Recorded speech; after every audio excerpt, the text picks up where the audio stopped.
अस्सलामुअलैकुम बेटे, हम लोगों का पिछले वीडियो के अंदर जो फर्स्ट ईयर का पार्ट था वो मुकम्मल हो चुका था। ठीक है बेटे, और हम लोगों ने यही बात की थी कि इंशाल्लाह हम लोग सेकेंड ईयर स्टार्ट करेंगे। ठीक है, तो सेकेंड ईयर के पहले चैप्टर के साथ पेशे खिदमत हूँ बेटे। अच्छा, अब कहानी क्या है, सेकेंड ईयर के अंदर जो है वो सारे चैप्टर्स मैं यहाँ पे डिस्कस नहीं करूँगा क्योंकि कुछ चैप्टर्स ऐसे हैं जो कि मैं डिटेल में पढ़ा चुका हूँ ना। ठीक है, तो उन्हीं को कंसीडर कर लो for the reference for the time being. अभी के लिए तो उन्हीं को कंसीडर करो ना। देखो, मिसाल के तौर पे अगर आप मेरे चैनल की प्लेलिस्ट में जाओगे, आपने सीधा सीधा यूट्यूब पे बिलाल ज़िया टाइप किया, देन आप उसके ऊपर मेरा बेटा कहाँ चले गए, प्लेलिस्ट में। तो प्लेलिस्ट में आपको एक इलेक्ट्रिकल मेजरिंग इंस्ट्रूमेंट्स का चैप्टर मिल जाएगा। इलेक्ट्रिकल मेजरिंग इंस्ट्रूमेंट्स जो मैंने पूरी तफसील से पढ़ाया हुआ है, जो कि चैप्टर नंबर 15 है। Galvanometer, ammeter, voltmeter, Wheatstone bridge, चारों इंस्ट्रूमेंट्स बिल्कुल बेहतरीन तरीके से यहाँ पे कराए हुए, इंक्लूडिंग न्यूमेरिकल्स। फिर अगर आप इसी के अंदर आगे पीछे जाते हो थोड़ा सा, तो आपको एडवेंट ऑफ मॉडर्न फिज़िक्स मिल जाएगा। इस एडवेंट ऑफ मॉडर्न फिज़िक्स का एक आधा लेक्चर बाकी है जो इंशाल्लाह मैं कंप्लीट कर लूँगा। चैप्टर 17 जो है ये हमारा, ठीक है बेटे, ये हो जाएगा। सिमिलरली आप इसमें जाते हो तो आपको न्यूक्लियर फिज़िक्स जो कि हमारे चैप्टर नंबर 19 एंड 20 हैं, ये भी आपको अलग से हुए हुए मिल जाएंगे। तो बेटे, ये जो चार चैप्टर्स हैं इनको मैं क्रैश में फ़िलहाल डिस्कस नहीं करूँगा। हो सकता है न्यूक्लियर फिज़िक्स को शायद मैं डिस्कस करूँ, अगर न्यूक्लियर फिज़िक्स का इंडिविजुअल प्रोग्राम मेरा मुकम्मल करने का मुझे टाइम नहीं मिला। अच्छा, मैं जो टारगेट लेके चल रहा हूँ, मैं टारगेट अपना जो भी पहला हमारा टेस्ट आएगा उसको लेके टारगेट चल रहा हूँ अभी 2020 में। सरकारी यूनिवर्सिटी की बात कर रहा हूँ, तो मैं उसको टारगेट लेके चल रहा हूँ। अगर उस वक्त तक मुझे चैप्टर नंबर 19 और 20 इस लंबे वाले लेक्चर में कवर करने का मौका नहीं मिला, तो ऑब्वियसली फिर मैं इसको इसी तरह का एक क्रैश वीडियो बना के मुकम्मल कर लूँगा। वरना यहाँ पे मैंने इसकी 5 वीडियो अपलोड की हुई हैं और एडवेंट ऑफ मॉडर्न फिजिक्स तो तकरीबन पूरा हुआ हुआ है। एक आधी शायद कोई वीडियो बाकी है, उसकी देख लूँगा मैं कौन सी है, बाकी ये भी पूरा है। ठीक है बेटे, तो मैं स्टार्ट कर रहा हूँ चैप्टर नंबर 11 से, that is heat and thermodynamics. तो ये बेटे उन तमाम तर कमेंट्स का आंसर है जो कि मैं पढ़ रहा था वक्फतन कि भाई ये करा दें, ये करा दें, तो बेटे बस ये था। ठीक है, चलो शुरू करते हैं। अच्छा बेटे, हमारे पास इस चैप्टर 11 के ना टोटल 2 पार्ट्स हैं। पहला पार्ट आपका स्ट्रिक्टली हीट से डील करेगा, नेक्स्ट पार्ट आपका थर्मोडायनामिक्स से डील करेगा। अच्छा, अगर आप इसको किसी भी फिजिक्स की किताब से उठा के देखोगे, मैं जो फॉलो करूँगा ना बेटे, मैं फॉलो कर रहा हूँ सिंध टेक्स्ट बुक बोर्ड को। ठीक है, तो मैं वही सारा कंटेंट लेके चल रहा हूँ अभी क्रैश प्रोग्राम में जो हमारा सिंध बोर्ड का पार्ट में है। आपके पास मेरा बेटा, अगर आप किसी और किताब में देखोगे ना तो आपको हीट अलग मिलेगा, थर्मोमीट्री अलग मिलेगा, कैलोरीमीट्री अलग मिलेगा। देन आपके पास लीनियर थर्मल एक्सपेंशन का पार्ट आपको अलग मिलेगा, मतलब थर्मल एक्सपेंशन में लीनियर भी आएगा, वॉल्यूमेट्रिक और सुपरफिशियल सब कुछ आ जाएगा, वो अलग मिलेगा। देन आपके पास कोफिशिएंट ऑफ हीट्स, जो लेटेंट हीट है या हीट कैपेसिटी है, वो सारी चीज़ें अलग अलग मिलेंगी। देन थर्मोडायनामिक्स का पार्ट अलग से आएगा, ठीक है। देन एंट्रोपी का पार्ट आएगा अलग से, लेकिन हमारे यहाँ पर सब कुछ मर्ज ही किया हुआ है, तो हम लोग उसी को लेके चलेंगे। कहानी हमारी स्टार्ट होती है 2 बेसिक तरीन डेफिनेशन से। एक टर्म हमारे पास है हीट और एक टर्म हमारे पास है टेम्परेचर। अगर हम इसको समझ जाएंगे तो हमारा पहला हाफ तसल्ली से मुकम्मल हो जाएगा। बेटे, हीट क्या है और टेम्परेचर क्या है? सबसे पहले बात करते हैं हीट की। जब भी हम हीट के बारे में बात करते हैं, हीट के बारे में चर्चा करते हैं, तो हम सबसे पहले जब भी पूछें स्टूडेंट से हीट क्या है, सामने से जवाब आता है heat is a form of energy. Perfect. ये एक ऐसी फॉर्म ऑफ एनर्जी है जो कि ट्रांजिट होती है। ट्रांजिट का मतलब मूव करती है, ठीक है। तो ये हमेशा ट्रांजिशन में होती है। अपने पास ये सारे पॉइंट नोट करते जाइएगा। फिर हीट की एक और डेफिनेशन हमारे पास क्या होती है? Total sum of translatory kinetic energy of molecules, ठीक है। किसी भी बॉडी के अंदर जितने मॉलिक्यूल्स मौजूद हैं उन सब की ट्रांसलेशनल काइनेटिक एनर्जी का जो समेशन है, that will basically give you the heat. देखो, आसान ज़बान में अगर आपने बात करनी हो तो आप हीट को क्या कहोगे? हीट बेसिकली या फॉर्म ऑफ एनर्जी। हीट एक फॉर्म ऑफ एनर्जी है जो कि मूव करेगी एक बॉडी से दूसरी बॉडी में। फ़िलहाल आपको इतनी बात ध्यान में रखनी है। क्या बात? कि भाई हीट एक ऐसी एनर्जी है, मान लीजिए ये मैं हीट का दिखा रहा हूँ डायरेक्शन। मैं कह रहा हूँ हीट जो है इस केस में मूव कर रही है from body A towards body B. तो हीट, बस इतनी डेफिनेशन याद रखो, हीट एक एनर्जी की शक्ल है जो कि मूव करती है एक बॉडी से दूसरी बॉडी पे। अब किस बॉडी से कहाँ जाएगी वो भी बताता हूँ। टेम्परेचर क्या होता है बेटे? Temperature is basically the measurement of hotness या कोल्डनेस ऑफ अ बॉडी, या हम यहीं पे कहते हैं ये बेसिकली क्या है, average translational kinetic energy of molecules. Temperature एक एवरेज है।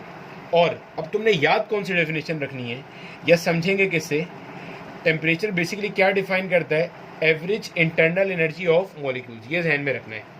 ये टेम्परेचर है, मतलब आज के बाद मैं जब भी कभी कहूँ कि टेम्परेचर क्या है तो आप बोलोगे टेम्परेचर इंटरनल एनर्जी है। टेम्परेचर क्या है, टेम्परेचर इंटरनल एनर्जी है। अब मैंने क्या करा है मेरा बेटा, मैंने यहाँ पे दो बॉडीज शो करी हैं, एक बॉडी ए है एक बॉडी बी है।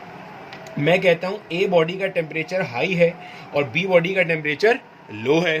तो इसका मतलब क्या है, इसका मतलब जो ए के अंदर मॉलिक्यूल्स मौजूद हैं, ए के अंदर जाहिर है मॉलिक्यूल्स मौजूद होंगे और बी के अंदर भी मॉलिक्यूल मौजूद हैं। तो मतलब ये है कि ए के मॉलिक्यूल्स की जो इंटरनल एनर्जी है वो ज़्यादा है जिसकी वजह से उनका टेम्परेचर ज़्यादा है, और बी के मॉलिक्यूल्स के पास जो इंटरनल एनर्जी है वो कम है जिसकी वजह से उनका टेम्परेचर भी क्या है, कम है। तो ये बात ध्यान में रखना कि टेम्परेचर को डिफाइन करने वाली चीज़ बेसिकली मैं क्या लेके चलूँगा, internal energy. Since internal energy of the molecules from body A is higher than the internal energy of molecules from body B, तो एज ए रिजल्ट आपको टेम्परेचर का डिफरेंस नज़र आ रहा है। तो मैं कहूँगा ये जो ए है ये मेरे पास एक हॉट बॉडी है या हाई टेम्परेचर बॉडी है, जबकि बी मेरे पास क्या है, एक अदद कोल्ड बॉडी है या एक अदर लो टेम्परेचर बॉडी है। अब आपको अपनी डेली लाइफ में ये वाला फिनोमिना नज़र आता है जो मैंने ऊपर शो किया है। क्या शो किया है मैंने, मेरा बेटा मैंने ये शो किया है कि एक हाई टेम्परेचर से लो टेम्परेचर की तरफ हीट का फ्लो हो रहा है। आप खुद देखो, अगर मैं यहाँ पे एक चाय का कप ला के रखूँ तो चाय का कप इज़ हॉट बॉडी और जो सराउंडिंग है दैट इज़ कोल्ड बॉडी। तो हीट एनर्जी चाय के कप से निकल के पेनिट्रेट करेगी और कहाँ जाएगी, सराउंडिंग में जाएगी। बात समझ आइए, as a result of which चाय के जो मॉलिक्यूल्स हैं उनकी एनर्जी कम होती जाएगी और उसका टेम्परेचर भी क्या होता जाएगा, कम होता जाएगा। ये बात समझ आ रही है। तो अपने पास ये पॉइंट लिख लेना अच्छे से कि heat is a form of energy that will transit या that is in transition from a body of high temperature to a body of low temperature. ये लिख लेना, ठीक हो गई। अच्छा, लो से हाई की तरफ हीट खुद ब खुद नहीं जाती। ये जो चीज़ मैंने डेली लाइफ में बताई है ना, जो आप ऑब्जर्व करते हो, ये नेचुरल प्रोसेस है, यानी कि ये हीट का नेचुरल फ्लो है जो बेसिकली हाई से कहाँ जा रही है, लो पे। अच्छा, अब एक और चीज़ मेरा बेटा, ये जो हीट ट्रेवल करती है, ये हीट ट्रेवल करती है वाया हीट वेव्स। कैसे ट्रेवल करती है, वाया हीट वेव्स। जहन में रखना, heat waves are electromagnetic radiations या heat waves are electromagnetic waves in nature. ये एनईडी के क्वेश्चन में, एनईडी के पास ईयर में एक सवाल पूछा जा चुका है, जहन में रखिएगा। हीट वेव्स का नेचर कैसा होता है, इलेक्ट्रोमैग्नेटिक वेव्स या इलेक्ट्रोमैग्नेटिक रेडिएशंस होती हैं। अब आपको मजीद एक बात बताई जाए, बॉडी ए से बॉडी ए की तरफ हीट जा रही है तो इसका मतलब आप ये मानोगे कि बॉडी ए और बॉडी बी के दरमियान में थर्मल कॉन्टैक्ट इस्टेब्लिश है। क्या इस्टेब्लिश है मेरा बच्चा, थर्मल कॉन्टैक्ट। यानी कि आसान भाषा में जब भी आप कहते हो ना एक बॉडी से दूसरी बॉडी के दरमियान में हीट वेव मूव कर रही हैं, तो इसका मतलब दरमियान में थर्मल कॉन्टैक्ट इस्टेब्लिश हुआ है।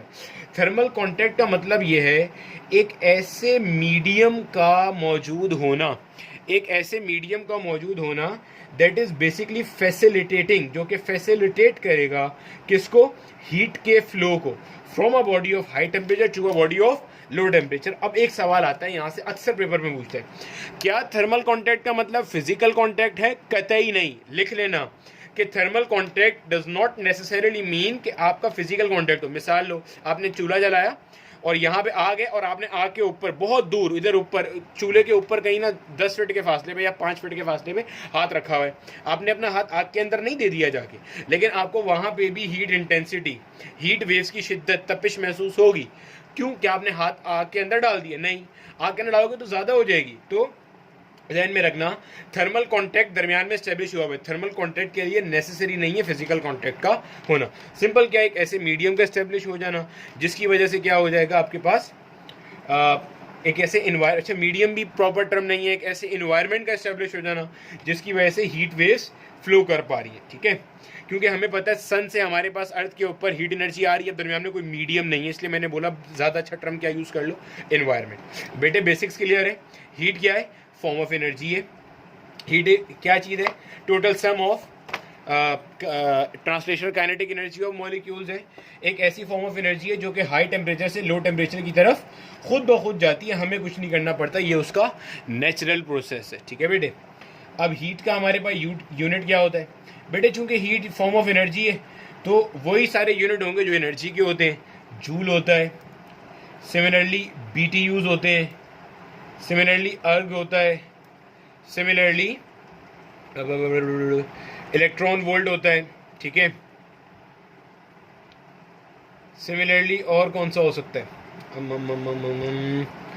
कैलोरीज होता है। अच्छा, अब इनके दरमियान में जो आपका जूल है ना मेरा बेटा, ये तो हमारा हो गया SI यूनिट। अब आपको मुफ्त के जो है ना वो नंबर मिलते हैं।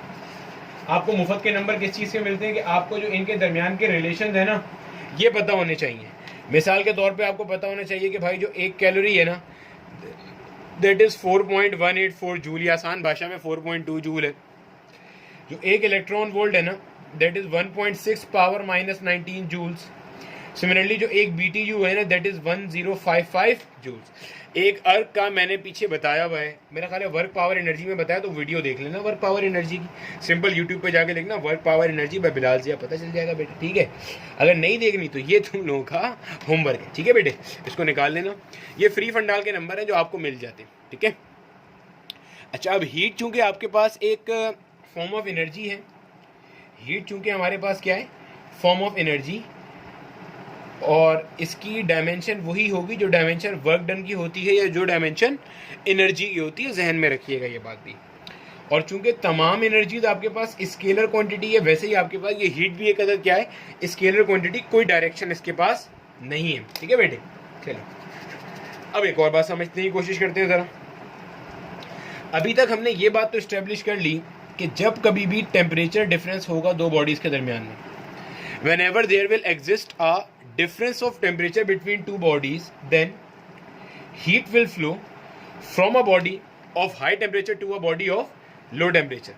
अब मैंने आपको मिसाल ये दी कि अगर आप यहाँ पे एक अदद चाय का कप ला के रखते हो, बेटे ये चाय का कप बनाया आपके भाई ने, ठीक है, जहन में रखिएगा। तो यहाँ पे ये जो सराउंडिंग में आपके पास है, होगा क्या, यहाँ से हीट एनर्जी निकल के एयर में पेनिट्रेट करती जाएगी। मान लो एयर का टेम्परेचर 25 डिग्री सेल्सियस है। जब ये चाय का कप ला के रखा गया था तो इस चाय के कप का टेम्परेचर मान लीजिए 80 डिग्री सेल्सियस था मिसाल के तौर पे, ठीक है। तो इसमें से हुआ क्या, ये हीट एनर्जी निकलना शुरू हुई और सराउंडिंग में पेनिट्रेट करती गई। अब जहन में रखना, जहाँ पे हीट एनर्जी जाती है वहाँ का टेम्परेचर बढ़ता है और जहाँ से हीट एनर्जी निकलती है वहाँ का टेम्परेचर कम होता है। मेरा बेटा ये सारे पॉइंट लिखते जाना, किताब को जब पढ़ोगे ना तो ये सारी चीज़ें हेल्प आउट करेंगी आपको सीखने में।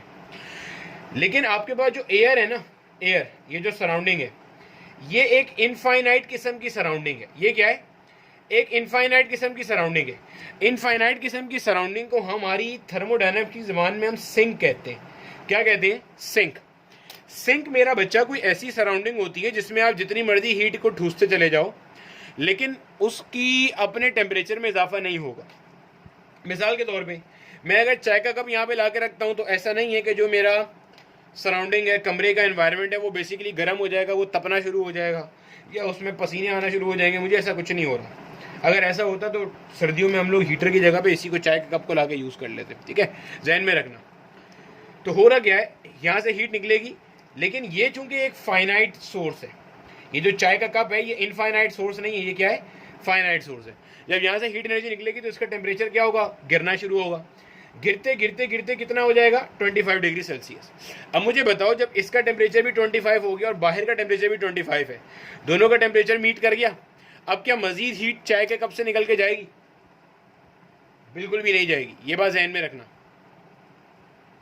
क्या बात जहन में रखोगे आप? ये बात जहन में रखोगे मेरा बेटा कि हीट एनर्जी सिर्फ तब तक फ्लो करेगी, हीट एनर्जी विल फ्लो सिर्फ तब तक जब तक के टेम्परेचर डिफरेंस एग्जिस्ट करता है। जैसे ही मेरा बेटा आपका टेम्परेचर डिफरेंस जीरो हो गया, जो हीट का फ्लो है ये भी क्या हो जाएगा, जीरो। अपने भाई ये सब चीजें नोट कर लेना, हीट का फ्लो भी क्या हो जाएगा, zero. Heat will not flow. इस फिनोमिना को हम कहते हैं लॉ ऑफ थर्मल इक्विलिब्रियम।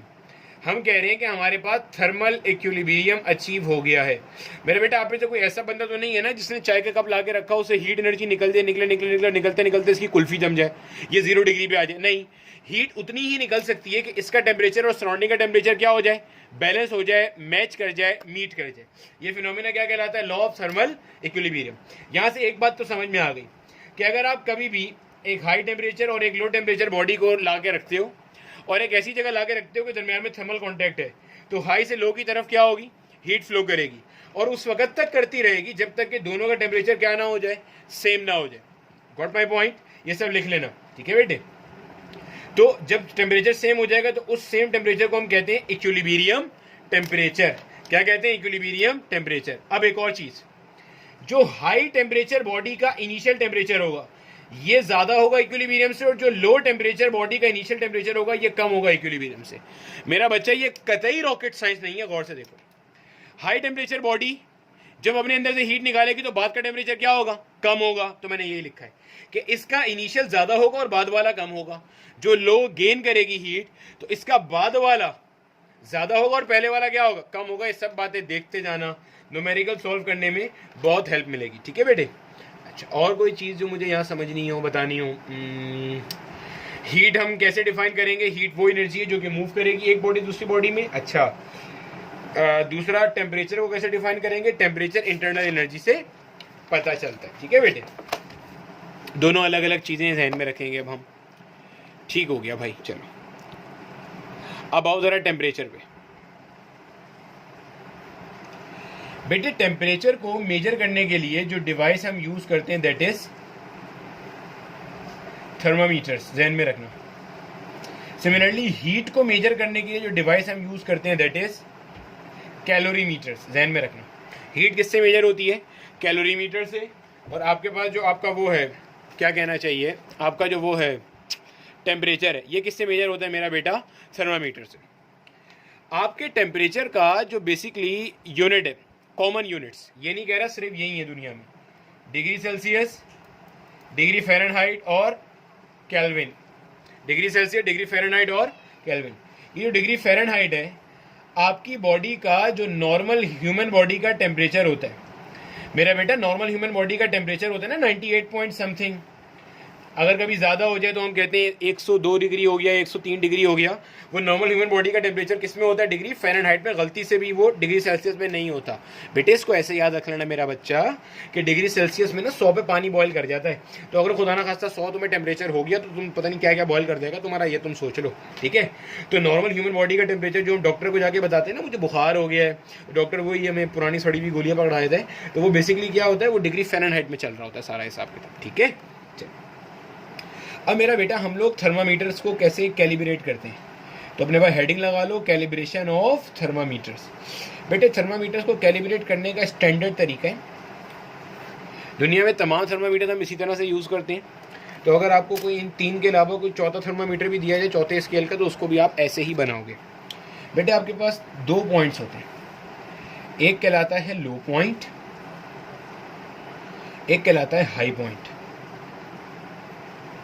जो आपका लो पॉइंट है मेरा बेटा, ये बेसिकली क्या होता है, ये बेसिकली आपके पास है मेल्टिंग पॉइंट ऑफ वाटर। जो आपका लो पॉइंट है ये बेसिकली क्या है मेरा बेटा, ये कहलाता है मेल्टिंग पॉइंट ऑफ वाटर, या इसको हम आइस पॉइंट भी कहते हैं। ज़हन में रखिएगा ये बात, ठीक है। ये जो मैं लो पॉइंट और हाई पॉइंट बता रहा हूँ ना बेटे, ये हमारे पास 2 रेफरेंस पॉइंट्स हैं। किसके ऊपर? किसी भी थर्मामीटर के ऊपर 2 रेफरेंस पॉइंट्स हैं। और जो हाई पॉइंट होता है बेटे, ये आपके पास होता है बॉइलिंग पॉइंट ऑफ वाटर। तो अपने पास पहले तो ये लिख लेना कि अगर कभी भी आपसे पूछा जाए ना कि जो रेफरेंस पॉइंट्स होते हैं किसी भी थर्मामीटर स्केल पे, वो कौन से होते हैं, तो आप बताओगे melting point of water and boiling point of water. और मेल्टिंग और बॉइलिंग पॉइंट किसका? पानी का। अक्सर वो चवल मारते हैं, क्या मरकरी का ले सकते हैं, लेकिन हम नहीं लेते, ठीक है। अच्छा, अब 3 आपके पास आ गए, डिग्री सेल्सियस आ गया, डिग्री फ़ारेनहाइट आ गया और केल्विन आ गया।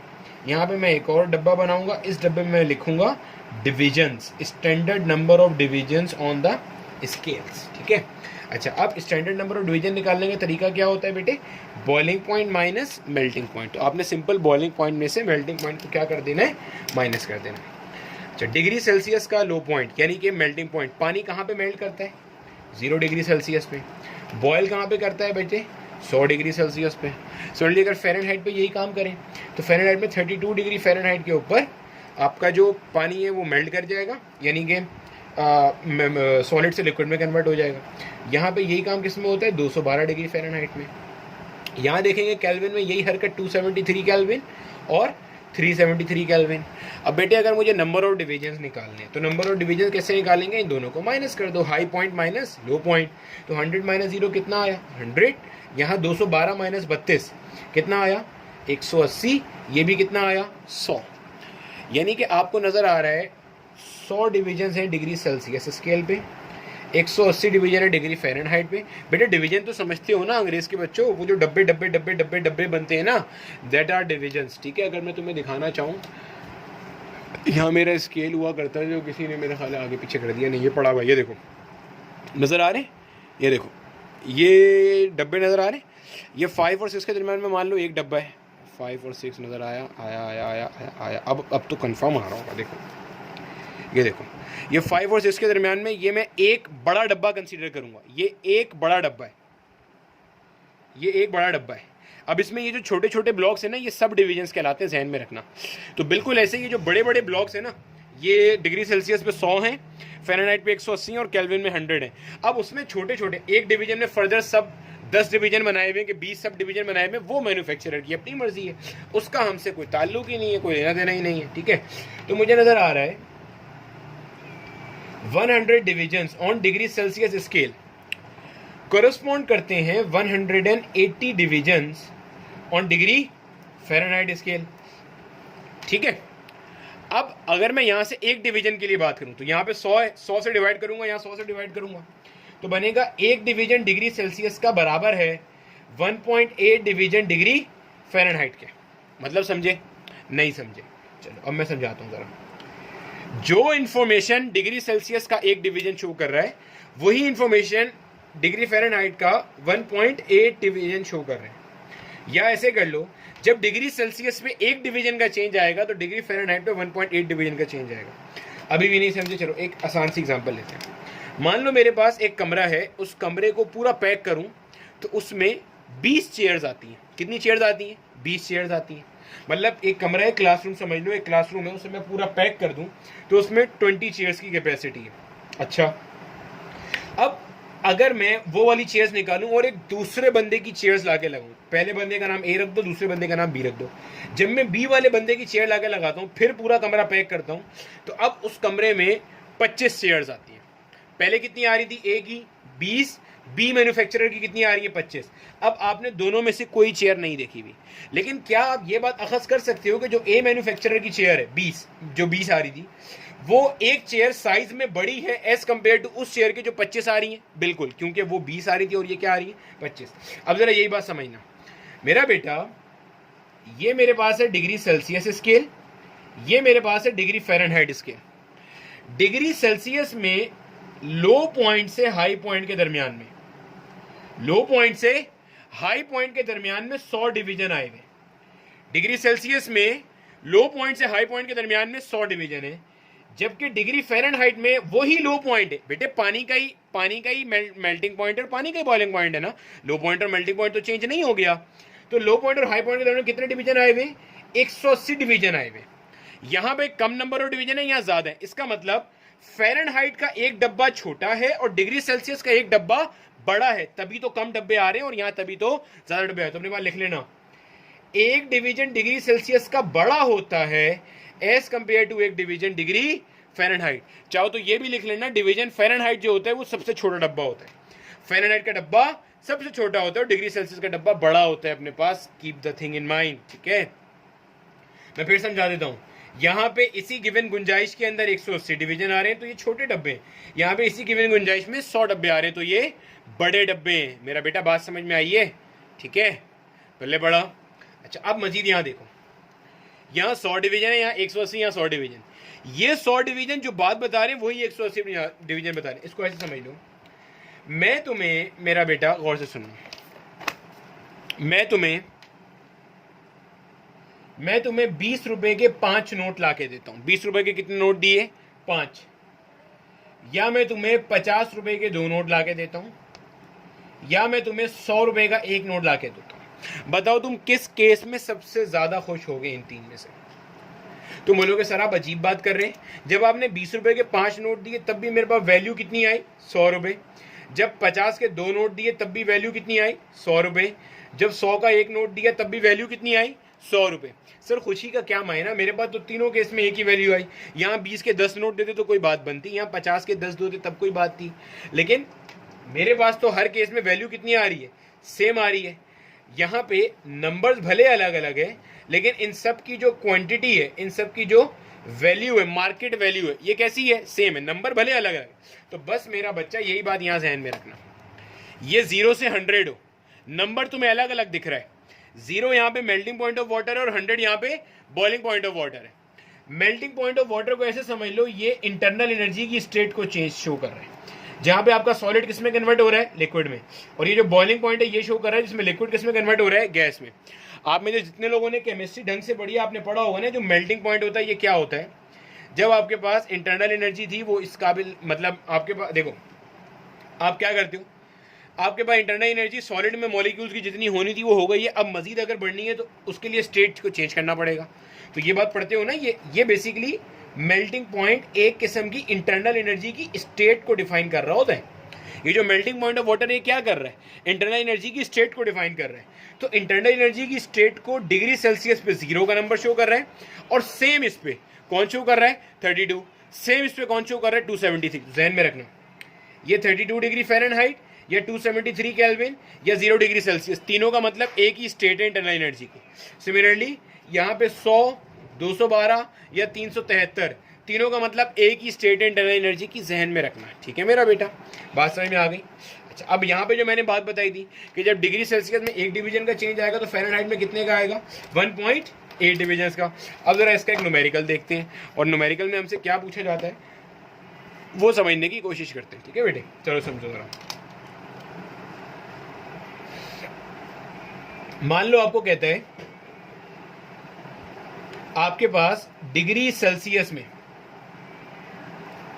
मान लो आपको कहता है बेटे, मान लो कि आपके पास डिग्री सेल्सियस स्केल के ऊपर जो डिवीजन चेंज आया है, मान लीजिए आपके पास डिग्री सेल्सियस स्केल में जो डिवीजन चेंज आया, वो आपने मालूम करना है, ठीक है। और आपको कह रहे हैं कि बेटे जो डिग्री फ़ारेनहाइट में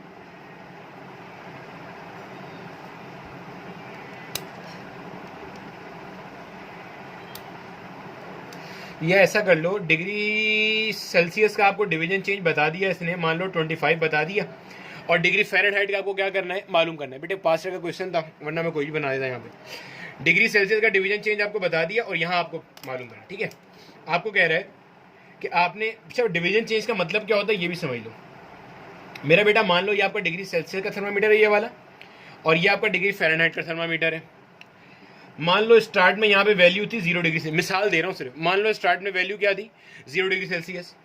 जब आप किसी एक इन्वायरमेंट में दोनों थर्मामीटर्स को लाके प्लेस करोगे और डिग्री सेल्सियस वाले की स्टार्टिंग 0 डिग्री सेल्सियस है, तो यहाँ पे स्टार्टिंग क्या हो रही होगी, 32 डिग्री फ़ारेनहाइट, इतना तो मानते हो। अब थोड़ी देर बाद टेम्परेचर चेंज हुआ और यहाँ पे ये शो कर रहा है 25 डिग्री सेल्सियस फाइनल टेम्परेचर। क्या शो कर रहा है, 25 डिग्री सेल्सियस फाइनल टेम्परेचर। तो यहाँ से यहाँ तक कितने डिवीजन का चेंज आया, 25 डिवीजन का चेंज आया। कैसे निकाला, final temperature minus initial temperature, division आ गए, जैसे भी स्केल में निकाले थे। यहाँ पे आपको बताना है कितने डिवीजन्स का चेंज आया और साथ में फाइनल टेम्परेचर भी बताना है, दोनों चीज़ें बताओ। चलो फाइनल टेम्परेचर भी बताओगे और कितने डिवीजन का चेंज आया वो भी बताओगे। आपको ये बात पता है कि एक डिवीजन डिग्री सेल्सियस का बराबर है 1.8 डिवीजन डिग्री फ़ारेनहाइट के। अब डिग्री सेल्सियस में कितने डिवीजन का चेंज आया है, 25 का। तो दोनों तरफ 25 से मल्टीप्लाई कर दो।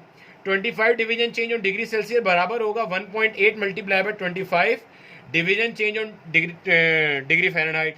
मतलब एक डिवीजन पे 1.8, दो पे 1.8 मल्टीप्लाई बाय 2, तीन पे 1.8 मल्टीप्लाई बाय 3। तो अगर इसको सॉल्व करूंगा, इसको लिख सकता हूँ 18/10, क्या हो गया ये 25, ये हो गया 2, ये हो गया 5, ठीक है मेरा बेटा। सॉल्व कर लो, कितना आ रहा है, 90 डिवीजन ऑन डिग्री फ़ारेनहाइट। मतलब आसान तरीन भाषा में आपके पास डिग्री फ़ारेनहाइट पे कितने डिवीजन्स का चेंज आएगा, डिग्री फ़ारेनहाइट पे आपके पास 90 डिवीजन्स का चेंज आएगा। यानी कि डिवीजन चेंज कितना हुआ, 90। फाइनल टेम्परेचर कैसे निकालोगे, इनिशियल कितना है 32, डिवीजन चेंज कितने हुए 90, तो 32 में 90 को ऐड कर दो, 32 प्लस 90। अब जो भी आंसर आ रहा है, आंसर कितना आ रहा है 122 डिग्री फ़ारेनहाइट। तो फाइनल टेम्परेचर क्या होगा 122 डिग्री फ़ारेनहाइट। ठीक है मेरा बेटा, तो यहाँ तक बात समझ में आ गई है?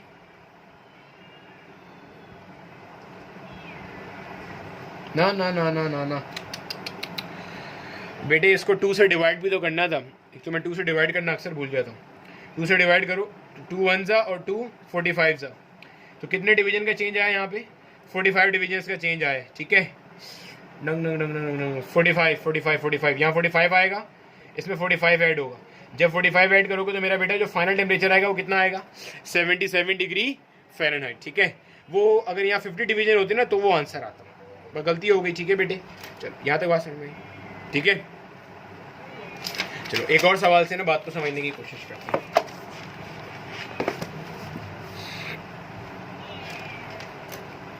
मान लो आपको कह रहा है कि मेरा बेटा जो डिग्री सेल्सियस स्केल था, इसके ऊपर जो डिवीजन चेंज आया वो कितना आया है? 45। आपको कह रहा है find the division change on degree Fahrenheit. अब हमें बातें चूंकि पता है तो डायरेक्ट कर लेंगे। एक division on degree Celsius 1.8 division on degree Fahrenheit है। जब यहाँ 45 है तो यहाँ भी 45 है। सॉल्व करो, 18/10 मल्टीप्लाई बाय 45। 5 2 ज़ा, 5 9 ज़ा, 2 1 ज़ा और 2 9 ज़ा। ठीक है ना, सही करा है? नहीं करा, दोबारा भड़ मार दिया। 5 2 ज़ा 10 और 5 9 ज़ा 45, 2 1 ज़ा और 2 9 ज़ा 18। परफेक्ट, तो 9 9 ज़ा कितना हो गया? 81। मतलब 81 डिवीजन्स का चेंज आया। मेरा बेटा फ़ारेनहाइट पे कितना चेंज आया? 81 डिवीजन का चेंज आया। बात समझ आई है? पहले बढ़ गया। तो सिमिलरली अगर यहाँ पे मेरे पास 0 डिग्री सेल्सियस इनिशियल था तो 45 डिवीजन्स का मतलब डिग्री सेल्सियस में 45 डिवीजन का चेंज होने के बाद फाइनल टेम्परेचर क्या होगा? 45 डिग्री सेल्सियस।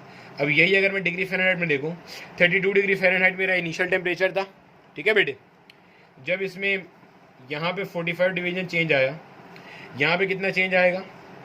81 डिवीजन्स का चेंज आया। बात समझ आई है? यहाँ पे कितना चेंज आया? 81 डिवीजन का चेंज। तो जब यहाँ पे 81 डिवीजन का चेंज आए तो फाइनल क्या बन जाएगा? इनिशियल कितना है? 32, 32 प्लस 81। अब जो भी इसमें आंसर आ रहा है, क्या आंसर आएगा इसमें? 112 और 113। मेरा ख्याल है इसका आंसर 113 डिग्री फ़ारेनहाइट आ रहा है। ठीक है बेटे, बात समझ में आ गई यहाँ तक? ठीक है बेटे, तो इस तरह से हमारे पास डिवीजन चेंजेस के और फाइनल टेम्परेचर के न्यूमेरिकल्स पूछे जाते हैं। ठीक है, अच्छा अब हमारे पास एक और तरह के न्यूमेरिकल्स आते हैं, और वो जो एक और तरह के न्यूमेरिकल्स है ना बेटे, वो डील करते हैं टेम्परेचर कन्वर्जन से। टेम्परेचर कन्वर्जन क्या कह लो या इक्विवेलेंट टेम्परेचर कह लो, कोई भी नाम दे दो, तुम्हारी मर्जी है बेटे। अब इसमें होता क्या है? इसमें होता कुछ ये है कि आपने इक्विवेलेंट टेम्परेचर बताना होता है अलग अलग थर्मामीटर्स के ऊपर। मतलब मान लीजिए डिग्री सेल्सियस, मान लीजिए डिग्री फ़ारेनहाइट, मान लीजिए केल्विन। ठीक है, अब आपने क्या करा? आपने एक कॉमन इन्वायरमेंट लिया, एक कॉमन इन्वायरमेंट में तीनों थर्मामीटर ला के प्लेस कर दिए। मान लीजिए एक कोई इन्वायरमेंट में तीनों थर्मामीटर। अब मान लीजिए यहाँ पे इसकी वैल्यू आ रही है 35 डिग्री सेल्सियस। मिसाल के तौर पे इन्वायरमेंट का टेम्परेचर इस पर कितना रिकॉर्ड हो रहा है? 35 डिग्री सेल्सियस। इस 35 डिग्री सेल्सियस के ऊपर डिग्री फ़ारेनहाइट का भी कुछ ना कुछ आंसर आएगा और केल्विन का भी कुछ ना कुछ आंसर आएगा। तो ये कहलाता है equivalent temperature on different scale.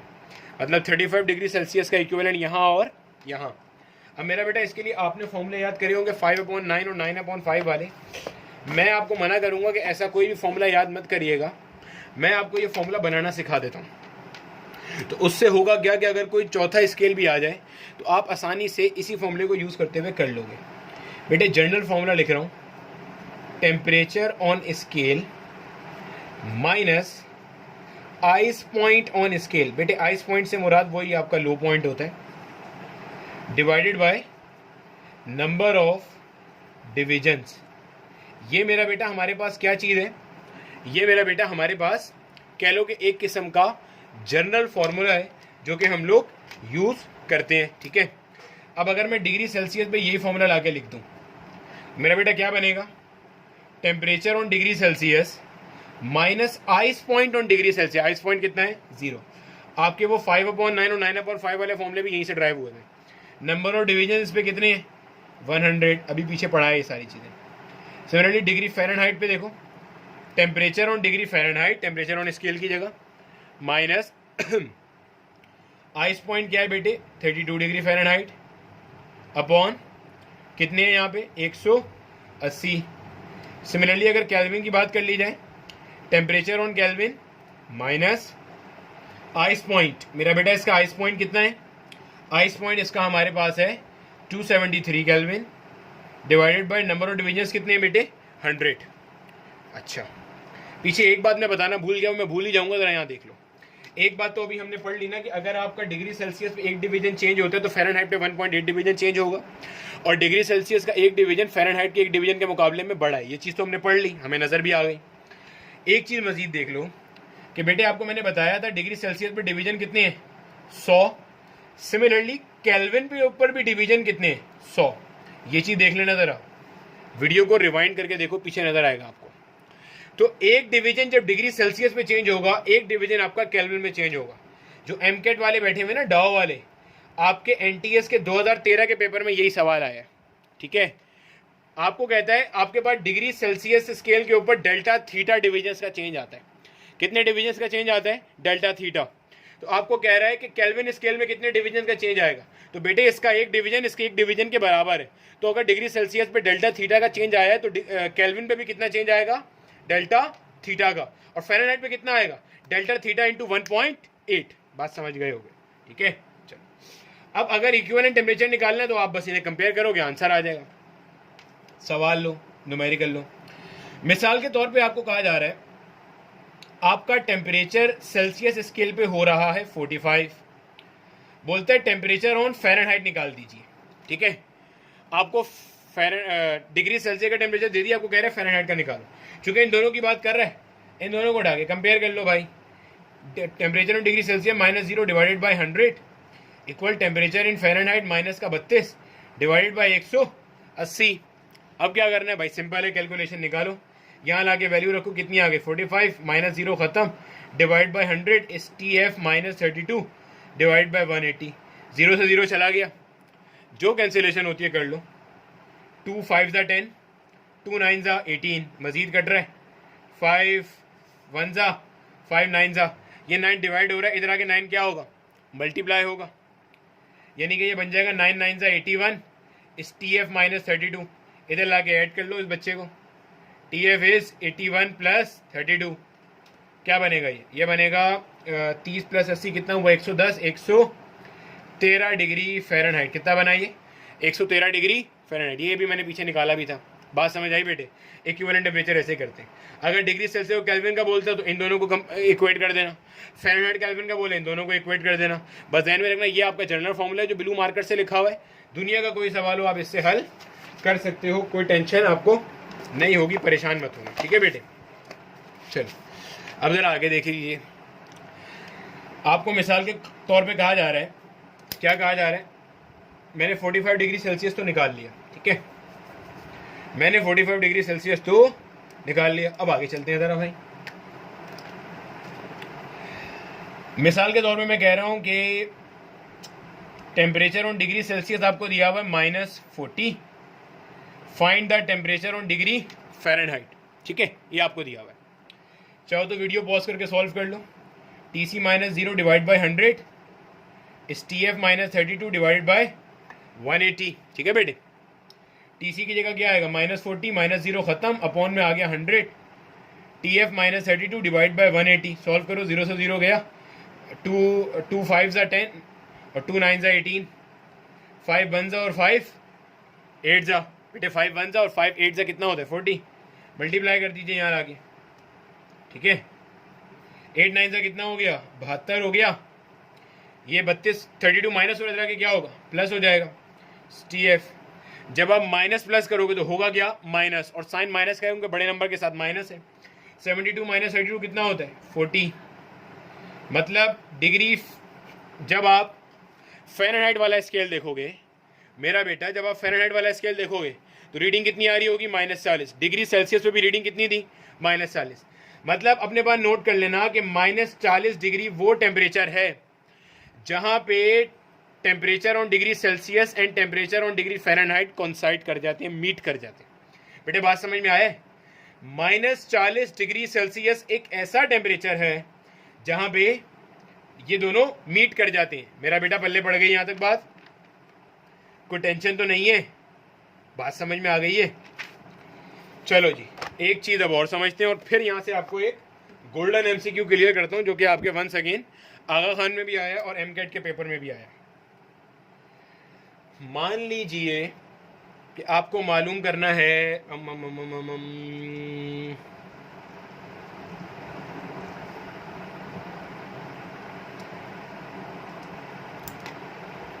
मान लीजिए मैं आपको कहता हूं कि टेम्परेचर और डिग्री सेल्सियस कितना है, -90 डिग्री सेल्सियस, और आपने निकालना है टेम्परेचर और डिग्री फ़ारेनहाइट। ठीक है बेटे, वही फॉर्मूला यूज करो, TC - 0 डिवाइड बाई 100 इस TF - 32 डिवाइडेड बाई 180। यहाँ क्या आएगा, माइनस का 90 क्योंकि जीरो तो खत्म, 100 इस TF - 32 डिवाइड बाई 180। ठीक है बेटे, जीरो से जीरो गया, एक और जीरो से एक और जीरो गया, 18 को मल्टीप्लाई कर दीजिए लागे, माइनस का 9 मल्टीप्लाई बाई 18 इस TF माइनस का 32। 18 9 से कितना होता है, 18 10 से होता है 180। 180 में से अगर मैं 18 निकाल दूं तो 170, 162, माइनस का 162 बनता है। ठीक है बेटे, ये चेक कर लेना, मैं कोई भंड ना मार दूं उसमें, और ये जाके प्लस हो जाएगा TF। ठीक है बच्चा, समझ आ गया? अच्छा, अब हमारे पास यहाँ पे जब मैं इनको ऐड करूंगा, माइनस प्लस होगा माइनस, साइन दोबारा किसका आएगा, माइनस का। क्या बचेगा यहाँ पे, माइनस का 130 डिग्री फ़ारेनहाइट। ये बात समझ आई है बेटे? अब मैं यहाँ पे जरा समरी लिखना चाहूंगा। Temperature in degree Celsius, temperature in degree Fahrenheit. जब आपके पास डिग्री सेल्सियस पे, यहाँ मैंने सॉल्व किया, जब मेरा डिग्री सेल्सियस पे 45 था तो फ़ारेनहाइट पे कितना आया था, 113। जब यहाँ पे 45 था, यहाँ कितना आया था, 113। ठीक है, जब यहाँ -40 था तो यहाँ भी कितना आया, -40। जब यहाँ पे माइनस का 90 था, यहाँ कितना आया, माइनस का 130। ठीक है बेटे, आप लोगों को शायद एक कॉन्सेप्ट याद हो जो आपने अपने बचपन में पढ़ा था, जिसको हम नंबर लाइन का कॉन्सेप्ट कहते हैं।